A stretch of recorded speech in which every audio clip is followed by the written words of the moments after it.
오늘 선포하실 하나님의 말씀은 이사야 40장 27절에서 23절 말씀입니다. 이사야 40장 27절에서 31절 말씀입니다.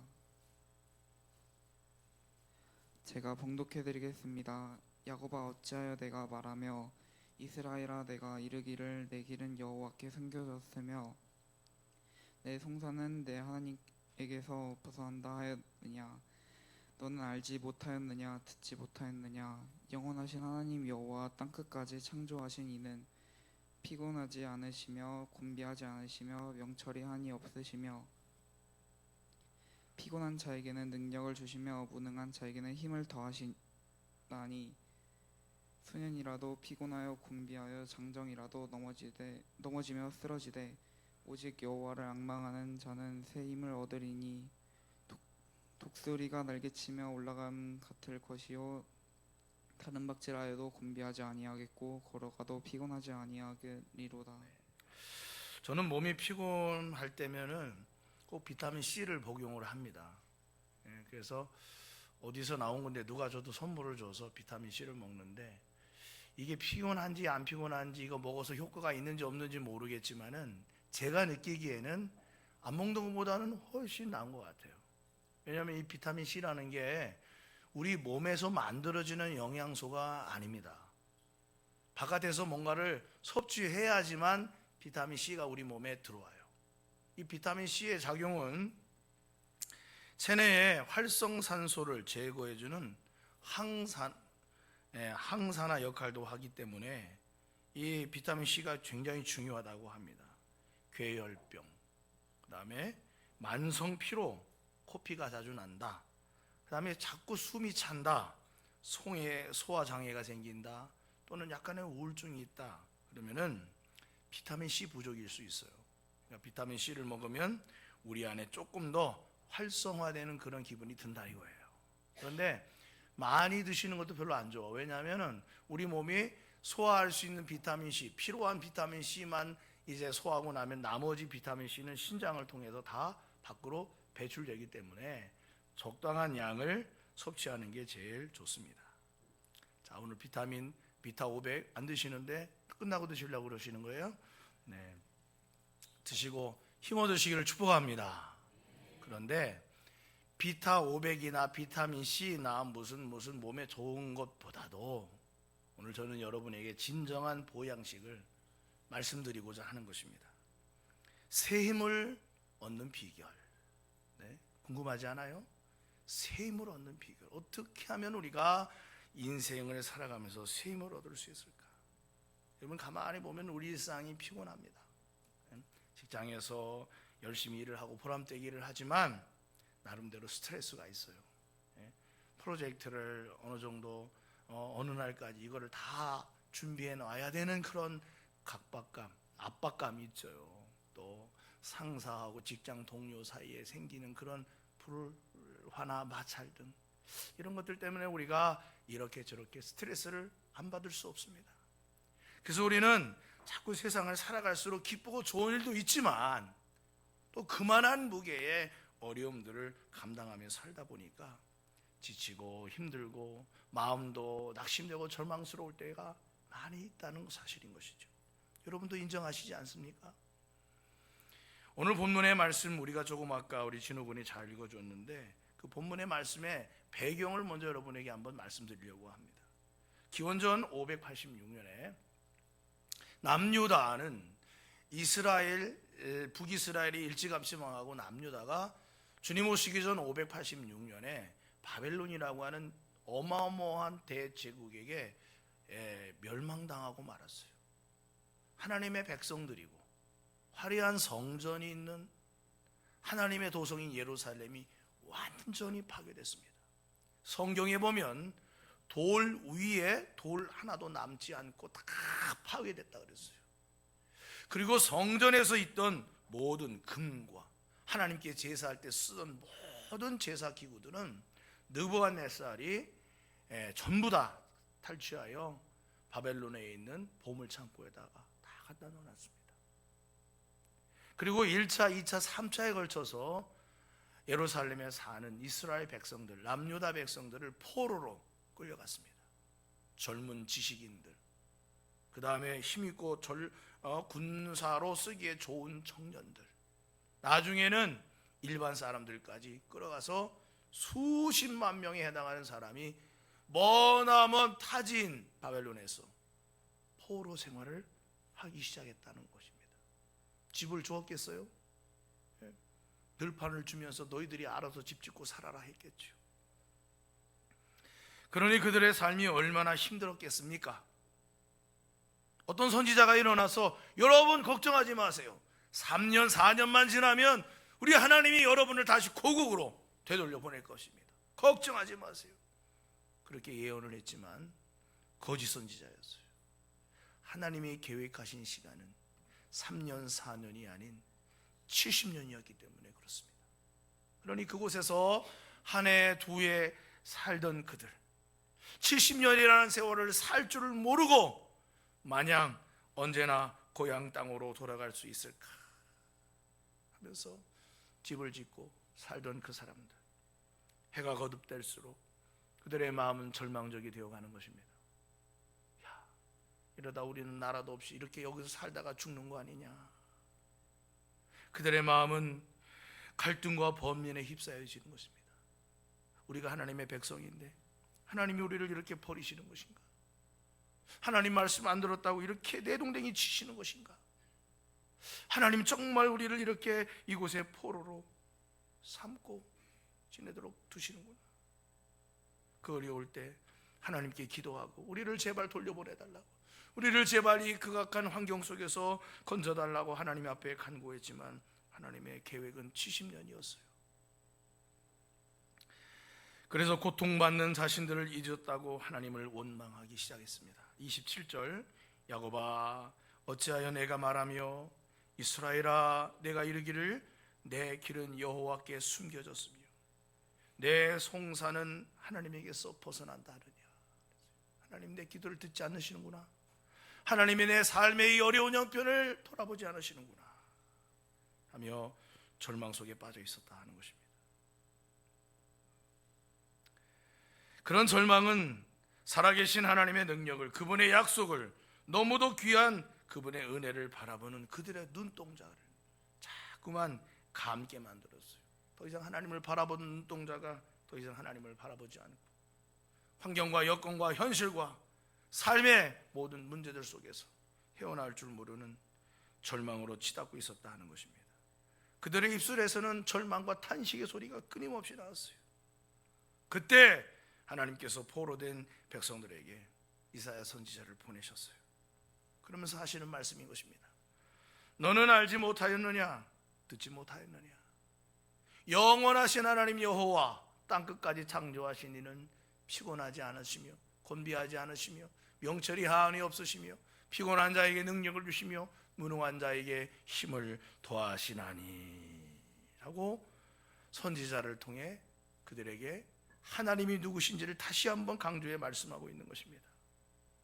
다시 말해서 절망과 좌절과 환경 속에 매여 고통스러울 수밖에 없는 그들의 삶 속에서 다시금 하나님을 바라보고 하나님이 어떤 분인지 생각하고 하나님께로 나아가는 그 길만이 삶의 소망이고 다시 일어설 수 있는 유일한 길이라는 것을, 샘을 얻게 되는 유일한 길이라는 것을 가르쳐 말씀해 주고 있다는 사실입니다. 여러분, 하나님은 어떤 분이십니까? 첫 번째로 하나님은 영원하신 여호와라고는 성경에 말씀하고 있습니다. 하나님은 세상 나라와 같지 않아요.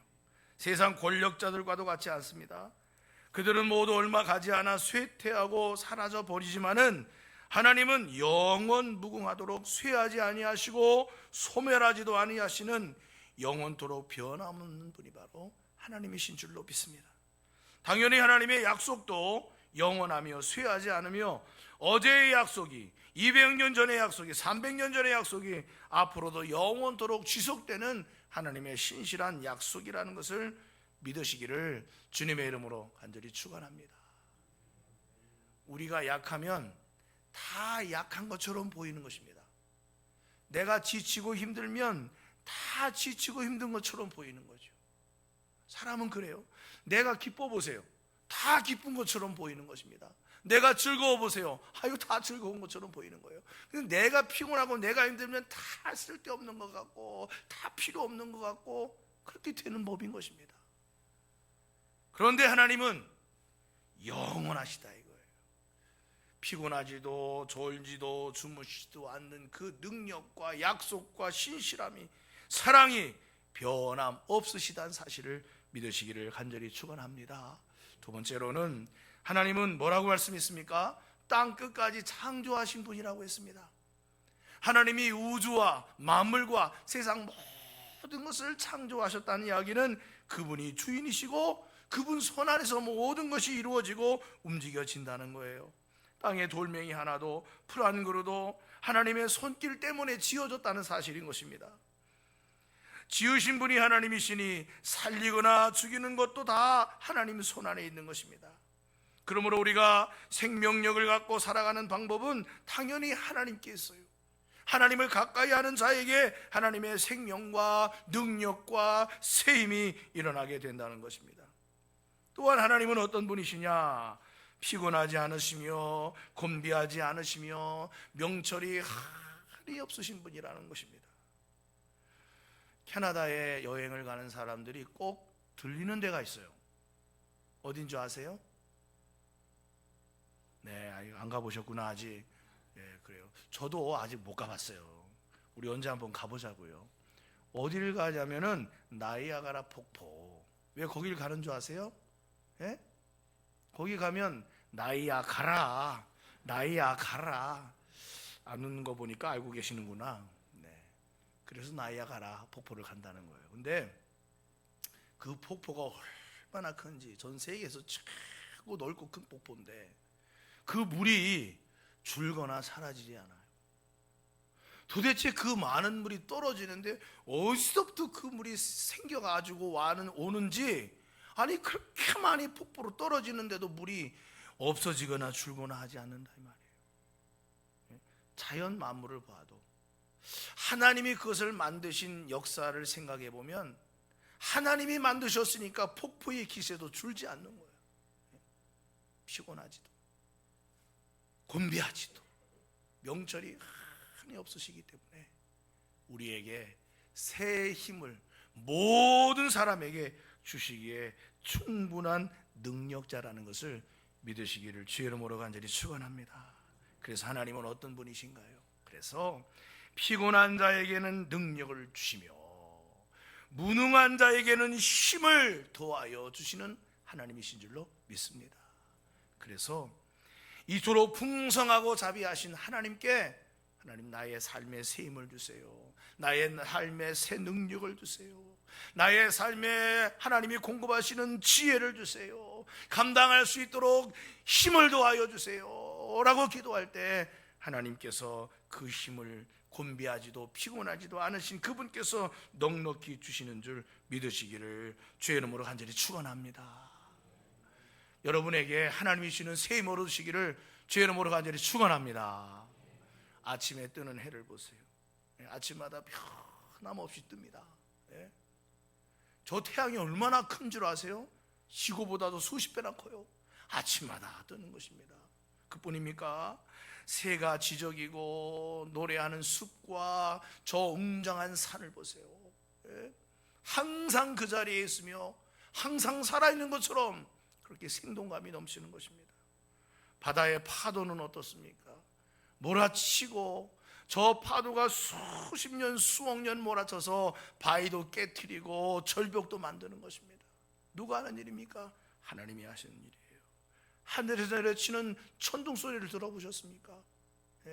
이처럼 하나님이 운행하시는 천하 만물도 살아있는 것처럼 그 때와 시에 맞게 역사가 일어나는 것입니다. 천하 만물도 무생물도 하나님이 그렇게 운행하시는데 자신의 아들의 피값을 주고 사랑하는 자기의 자녀를 하나님이 어찌 외면하고 피곤하고 지쳐하고 힘들어하는 자들을 어찌 하나님이 모른 척 하시겠냐 이 말이에요. 그러므로 나에게 새 힘을 주시고 나의 삶의 연약함을 도와주시고 나의 삶에 강하고 능력 있는 삶을 살도록 도우시는 하나님을 바라보며 새 힘을 얻기를 주의 이름으로 간절히 축원합니다. 우리가 지치는 이유가 있어요. 뭐 때문에 지치느냐? 일이 많고 근심이 많아서 지치는 게 아니에요. 조금 더 근본적으로 들어가 보자고요. 뭐 때문에 지칩니까? 첫 번째로 죄책감 때문에 지치는 것입니다. 죄책감. 아유, 내가 하나님 앞에 참 잘못을 했어. 큰 잘못을 했어. 이것만이 죄책감이 아니에요. 가정에서도 죄책감을 갖는 것입니다.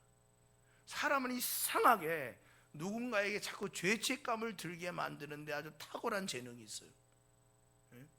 자기도 부족하고 자기도 어물이 많은데 자꾸만 다른 사람의 뭔가를 자꾸 지적하고 그 사람으로 하여금 죄책감이 들게 만든다는 것입니다. 이 사람은 양심이라는 게 있기 때문에 양심이 쪼그라들고 움츠러들면은 기운이 없어요.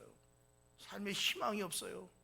스스로 자존감이 낮은 사람일수록 더 깊이 그 침체에 빠지게 되어 있다는 것입니다. 그래서 하나님은 오늘 이 이사야 40장 새 힘을 주께서 주신다는 말씀을 하시면서 40장 1절에 가보면 이렇게 말씀하셨어요. 너희 하나님이 이르시되 너희를 위로하라. 내 백성을 위로하라. 너희는 예루살렘의 마음에 닿도록 말하며 그것에게 외치라.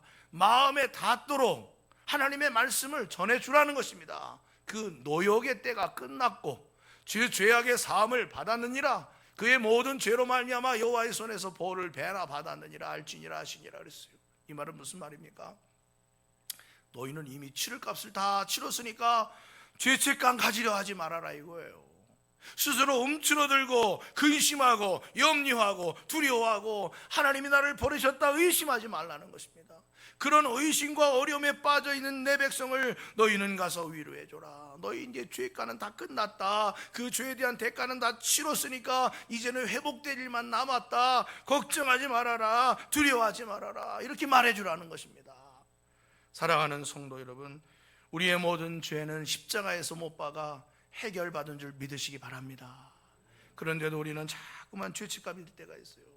뭘 못해서 죄책감이 들고 누구 때문에 죄책감이 들고 어떤 환경 때문에 죄책감이 들고 내가 잘못해서 그렇고, 물론 우리가 그런 마음으로 회개를 해야 하지만은 이 죄책감을 그저 마음속에 안고 살아가는 것은 좋은 방법이 아니라는 것입니다.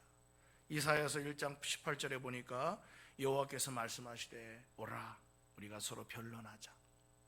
너희 죄가 주홍 같을지라도 눈과 같이 이어질 것이요 진홍같이 붉을지라도 양털같이 되리라 하셨어요. 사랑하는 성도 여러분, 우리의 죄와 허물이 많지만 예수님의 십자가의 은혜로 용서받았음을 내가 고백하고 자백하며 하나님께 나아갈 때 용서받는다는 사실을 기억하시기를 주의 이름으로 간절히 축원합니다. 그러므로 죄책감을 떨쳐버리세요. 하나님 앞에서 담대하고 당당하며 하나님의 자녀로서 살아가는 삶에 여러분 안에 능력과 은혜가 충만하기를 간절히 소망합니다. 두 번째로 우리가 피곤함에 떨어질 때가 언제냐? 기대감 혹은 꿈을 상실할 때입니다. 야곱아 어찌하여 내가 말하며 이스라엘아 내가 이르기를 내 길은 여호와께 숨겨졌으며 하나님 내 기도 듣지 않으시오. 내 송사는 하나님에게서 벗어난다 하느냐? 내 이 어려운 호소를 하나님은 외면하시는 것 같아 라고 이 기대감과 소망이 끊어지는 순간에 피곤한 것입니다. 유다 백성들도 처음 시작할 때는 희망이 있었어요. 머지않아 고국으로 돌아가리라. 그런데 거기서 70년이라는 세월을 살게 될 줄은 꿈에도 생각을 못했습니다. 그러면서 그들은 점차 꿈이 사라졌어요. 그런데 하나님은 때가 되는 순간 놀랍게 일하시고 역사하신다는 사실인 것입니다. 아무리 고되고 힘들어도 미래에 대한 희망을 버리지 말고 새 힘을 얻으시기를 주의 이름으로 간절히 축원합니다. 오늘 아침에 나눈 말씀인데 어떤 목사님이 열심히 원고에다가 글을 썼습니다. 그래서 그 글을 가지고 출판사를 찾아다니면서 책을 좀 내달라고 얘기를 했지만 어느 출판사도 그분의 책을 받아들이질 않았어요. 그래서 절망한 나머지 집에 와가지고는 그 어마어마한 원고를 다 그냥 쓰레기통에 집어넣어 버렸습니다.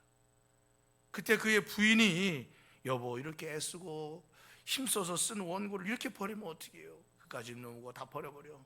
아무도 내 공로와 내 노력과 내 땀이 어린 이 글을 보려고 하지 않아. 무슨 필요가 있어? 다 버려버려라고 절망했어요. 그때 그 아내가 쓰레기통에 버린 원고를 하나씩 다 끄집어서 다시 보따리에 싸서 다른 출판사를 찾아갔습니다. 그리고 우리 남편이 목사님인데 이거 쓴 글이 있어서 책을 내려고 하는데 안 됐다고 한번 읽어라도 봐달라고. 그래서 어느 출판사에서 그 책을 읽고 출판을 해주기로 한 거예요. 그래서 나온 책이 노만 빈센트 필 박사님, 목사님이 쓴 적극적인 사고방식이라고 하는 책입니다. 이 책은 전 세계적으로 수백만 부가 팔릴 정도로 베스트셀러가 되었어요. 그렇습니다. 삶에는 다 때가 있는 것입니다. 우리는 그 때를 알지 못하기 때문에 절망하고 기대를 자꾸만 잊어버리는 거예요. 한번 따라서 해보세요. 하나님은 때를 따라 역사하신다. 그래서 기대를 가지고 비전을 가지고 꿈을 가지고 기다릴 때, 한 걸음 더 기다릴 때, 한 춤을 더 기다릴 때 하나님께서 응답하시는 역사를 반드시 경험하게 될 줄로 믿습니다. 하나님의 사랑을 입은 성도 여러분이요, 여러분은 오늘 남유다 백성들과 같이 절망에 젖은 생각과 마음이 없으신가요? 하나님을 향하여 들었던 간절한 손을 내려놓고 계신가요? 이래저래 삶에 지치고 힘들어 하나님께서 주시는 은혜를 경험하지 못하고 메마른 심령처럼 절망 속에 빠져 있습니까? 오늘 주님 말씀하십니다. 오직 여호와를 앙망하는 자는 새 힘을 얻으리니. 할렐루야. 오직 여호와를 앙망하는 자는 새 힘을 얻으리니 라고 했습니다. 하나님을 바라볼 때 여러분에게 소망과 기쁨과 평안과 능력과 은총이 풍성하게 임하시기를 주의 이름으로 간절히 축원합니다.